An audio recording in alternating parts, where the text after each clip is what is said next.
It's important not only to bolster Ukraine's military capabilities, but also to support Ukraine's agriculture sector, again, because it's not only a matter of Ukraine's economic development, it's a matter of countering Russia in what has become one of its major theaters in its war in Ukraine.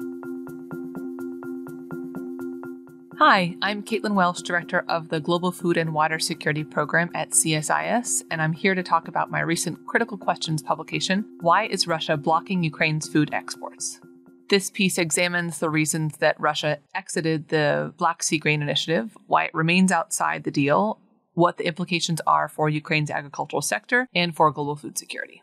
Russia terminated the Black Sea Grain Initiative in July, and negotiations are ongoing to revive the deal. This was the deal that allowed Ukraine to export food for much of the war, helping to ease global food prices that had reached an all-time high when Russia invaded Ukraine, and also helping to keep Ukraine's agriculture sector afloat.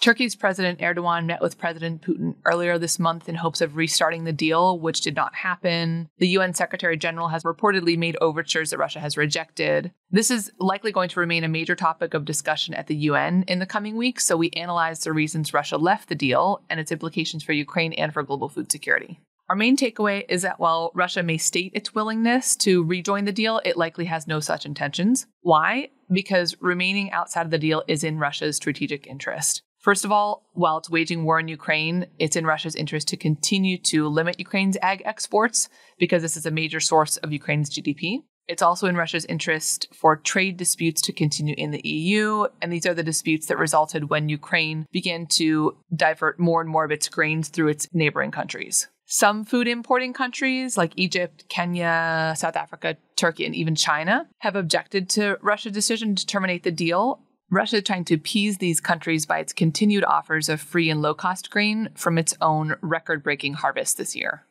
I think that rebuilding Ukraine's agriculture sector and finding alternative transportation routes for Ukraine's agricultural goods, these things are not only a matter of Ukraine's economic development, they're necessary to counter Russia in what's become a major theater in its war in Ukraine, Ukraine's agriculture sector, and they're also essential for global food security. Again, this is likely to be a major topic of discussion at the UN in the coming weeks, and also in the context of U.S. support for Ukraine.